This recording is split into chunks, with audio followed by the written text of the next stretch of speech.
Welcome to the Blue Cafe. We offer stories of infidelity, betrayal, and redemption. Please like and subscribe. Cheers. Now, on to today's story. Seeking guidance/support advice. Seeking advice. Here's the story. My 44M wife, 43F, has carried out an EA with a coworker and admitted as much. I don't have any direct knowledge of PA. It has been 6 weeks since D-Day 1. They are in the same tier of middle management at a regional hospital.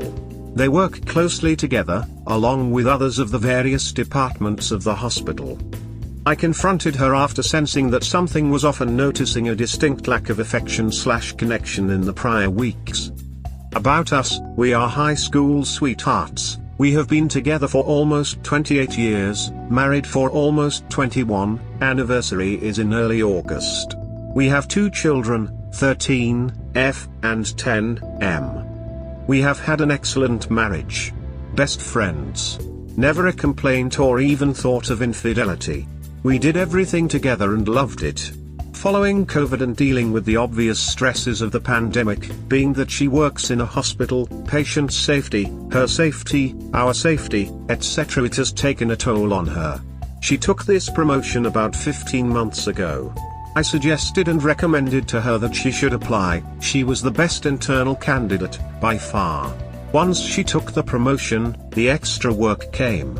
I was understanding at first, but at a certain point, I could definitely sense that it was a distraction from us. We'd always spend the time after the kids went to bed, watching mindless television, but that soon switched to her doing work. I wouldn't have been upset had it not been for the fact that it was always during our time. Some months ago, things were turning around at her work, fully staffed, projects in good flow, to a point where she was kicking ass. I recognized this and complimented her on this every chance. I could sense something was off though when she was too busy to schedule our summer vacation.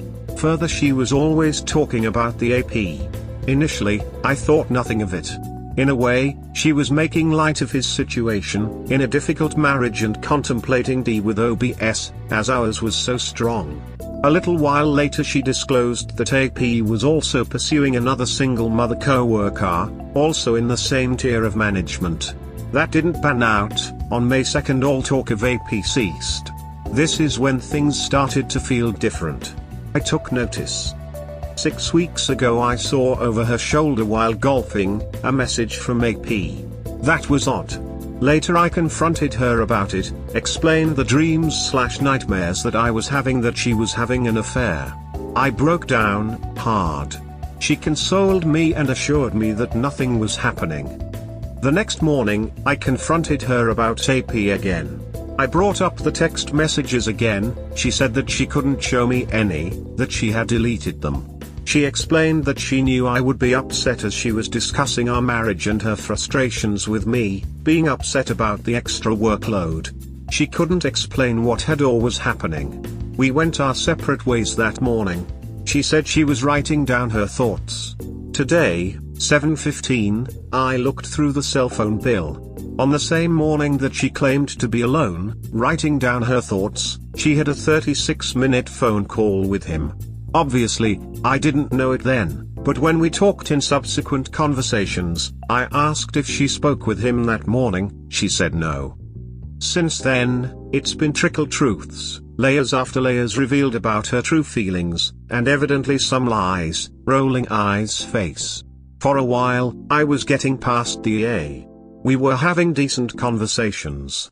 However, after initiating MC and having 2 sessions, we determined that she needed time and space to determine why she felt like she needed her independence at this time in our lives. She feels alive with the quality and quantity of work and she knows she is excelling. She doesn't feel connected to me at home. Monday after work she told me that she loved me, but wasn't in love with me anymore and that she is going to explore this in IC. She had one IC already this week, and following that appointment said that the therapist stated that people can fall out of love and that she needed to validate her feelings.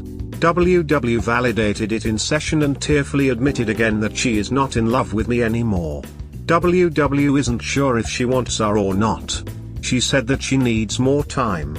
She doesn't know how R would work. She also doesn't know how D would work either. We are comfortable in our small town, nice house, 2 great jobs, good support systems, but she only has her dad, advanced onset of Alzheimer's, and I only have my mom, both their spouses passed away 5 years ago. Another inextricable bond of trauma. I love her dad and know what hell it is going to be caring for him. My mom knows WW only as her 4th child, as our families were very close through the years. My siblings and their families love her. Since Monday's bomb, I've been 180ing and grey rocking to decent effect. She still says goodnight and goodbye, which I acknowledge, but don't reciprocate directly. No illies. She's been sleeping in the basement since Monday. I know she's crying herself to sleep. I separate myself and read on the porch in the evenings before retiring to bed. The kids are picking up on the signals too. I start IC in 10 days or so. I need advice. Should I share the screenshot with a timestamp of the I'm writing down my thoughts on June 4th, as well as the cell phone record that shows the call timestamp and duration? I don't know how it will damage my 180/grey rock work. If I should wait, I need to know why I should hide this information and for how long, or wait until the next confrontation, not initiated by me. Was the call on D-Day a see-ya call? Was it a breakup call? Was it a let's change how we communicate call? I don't know what I'd do with the information, but I've been considering D in light of this new information today. Thank you for reading this far. I found the sub this week and have been reading since Monday night. I'm sorry to all the other BS here, and I'm grateful to know that I'm not alone, and I hope that you know that you're not alone either. It's been hell. Updated for part 2 linked here. You can't make someone love you, but you can show them what it is like to have no love for someone. Continue Grey Rock. Remember, she had no issues looking elsewhere. You owe her nothing at this point. Thanks, appreciate the response. His here up. And I am sorry you are here. She sadly told you and the therapist she loves you but not in love with you. Kiss of death, I am sorry to say. She feels that since she is crushing it at work and that she has drawn the attention of another man, that hey, why is she waiting around? She is not getting any younger, so she needs to be free. Well, I hate to say, but you are not getting any younger, you are in massive pain, so you need to give her what she wants. It hurts, but she does not want R or not sure, and she is lying to you about the AP. I think you deserve better. Thanks. I am getting to that point where I acknowledge it is time to move on. Don't wait to get in touch with a divorce attorney. You need to know what steps you should start taking to protect yourself and your children, even if you decide to reconcile. A fool's errand in my opinion. WW isn't sure if she wants R or not. In other words, no, she has already chosen not to reconcile, but she doesn't want to admit it. Hang in there with the Grey Rock, you can, and will, be happy again. Thanks. I have the number for someone in the area that I can call to start exploring the path to D. I am coming around to the fact that she is not interested in R at this time. Update to seeking guidance/advice part 2 needs support first. Thank you to everyone who replied and gave me advice or recommendations. Everyone's support via reply or DM has been helpful. Here is an update. Part 1 is here. Friday came and went without any conversation. She wept herself to sleep and I was somehow able to get a few hours of sleep in the meantime. Saturday morning was tense. At some point we were in the bedroom together getting ready for the day, and out of nowhere she said, "I know we need to talk, I am just not sure when is appropriate and how." She came in for a hug, the first in about a week.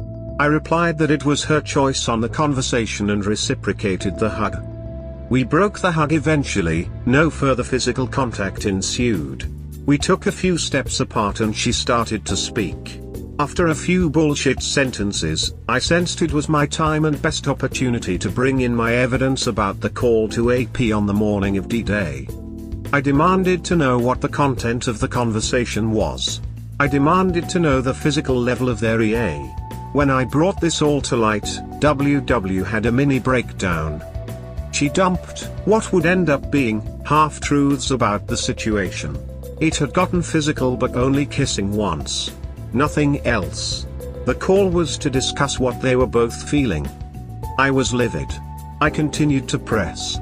The one kiss turned into 4 times, then to I don't keep track of it, finally to multiples times weekly. I asked her if I needed to take any STI tests, to which she was visibly shocked, and replied no. I pressed her on this multiple times, and throughout it was always a defiant no. I am inclined to believe her on this one. I was able to eventually take her phone and to confirm that everything had been deleted. There were no texts, already expected this, and to check other apps like Messenger. That was the new channel to communicate, she admitted. We had more conversation and arguments about these new truths, and it was clear at this moment that she had no intention of breaking the affair off, and that she was in love/limerence with AP, whether she could answer that or not when I asked. During the heat of the moment, I sent a message to OBS and introduced myself along with providing my phone hash. She has not contacted me yet. Again, WW flipped out, not because I sent the message to a stranger but because I was blowing up the AP's bubble too. I told WW that she was no longer welcome in our house and that she would have to stay with her fathers while the kids stayed with me. She didn't fight that, she offhandedly said I was kicking her out. I replied that that is what she wanted anyway. This was the beginning of her desired separation, but it was on my terms and my call to make. We told the kids the basics of why she was leaving but no details about the affair. Our son broke down many times throughout the day once we told them. So sad. I have placed a call to a recommended attorney. It's the weekend so I don't expect a call until Monday. Set up a consultation and see where we go from here. WW has not gotten better at concealing anything. She called, rather than FaceTime or Messenger call, so I have additional records of them being in touch with one another. She also started looking at Zillow listings in our area. Anything she favorites comes to my inbox as well, as we had that sharing set up from our past. Lol. I have also spoken to OBS at length this morning. She was blindsided. I provided a timeline. It synced with AP's story. I provided the details, that also synced up.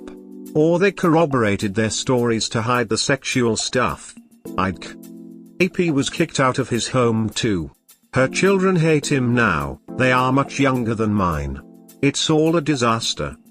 I'm not going to inform HR, I don't want to jeopardize the dissolution process and any favorable outcomes for me and the kids, by getting her fired.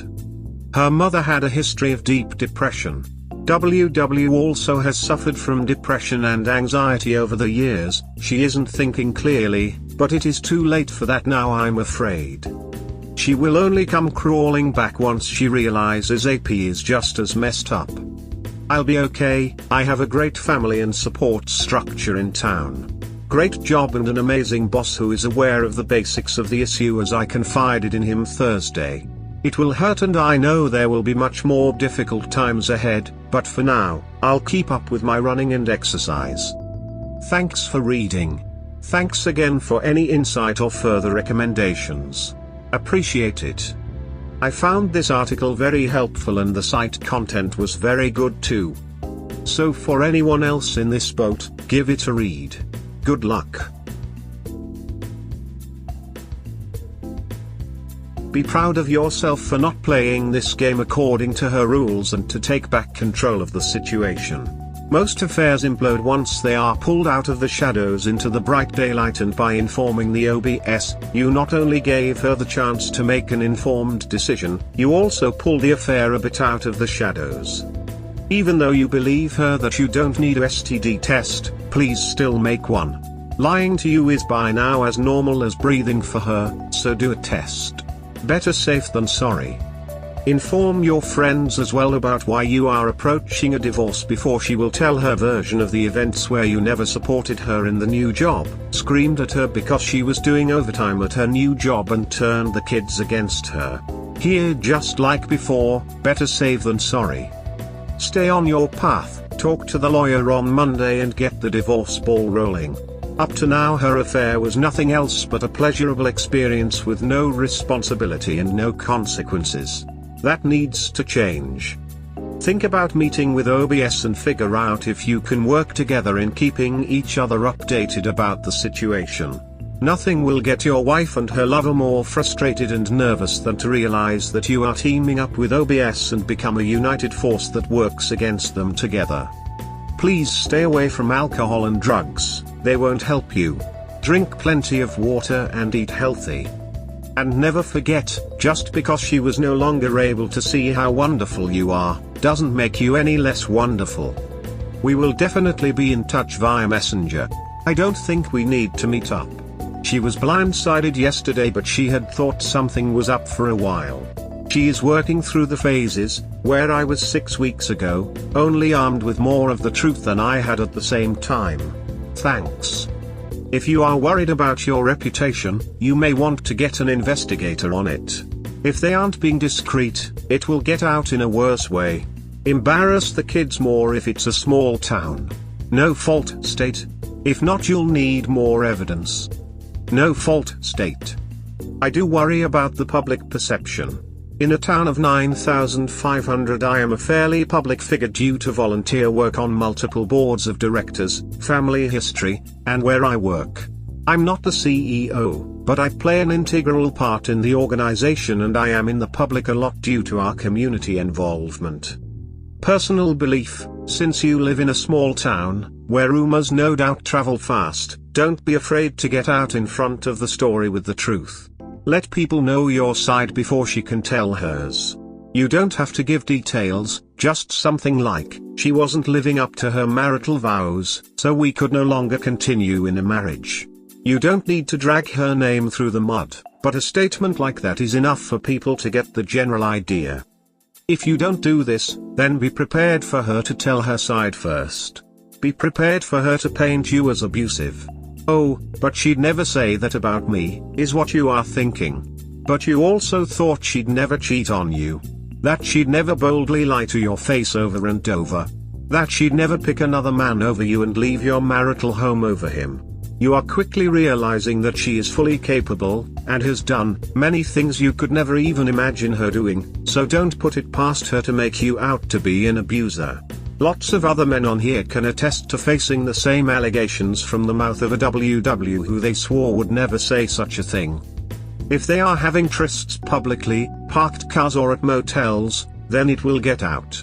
If you have proof, you might be able to shame them into stopping or at least be more discreet for the kids' sake. Does she have her location turned on? Their work is in a town 25 miles away from my hometown. I don't believe it has been anywhere but there. Then in your own interest, talk to the board of directors of your organization and inform them about what is going on. It is better if they hear what is going on from you than from anywhere else. In addition, ask them to keep it to themselves and make it clear that you only informed them because you wanted them to get this information from you and not from some gossip that began to spread around by people who figured out that your wife is no longer living with you and was seen with another guy. It would be unwise to expect that no one in this small town, especially neighbors, will not recognize what is going on and can add 1, her moving out, and 1, someone saw her with the new guy, together. At one point it will spread around your town what happened, but right now you can influence which information the people that matter get and from whom. Approaching everything that will happen head on and before it can turn against you is a good way to approach things. I will do that Monday with the CEO and board president at my work. Good advice. We hope you have enjoyed today's episode. Please comment, like and subscribe. Cheers. Have a wonderful day or night. Wherever you are.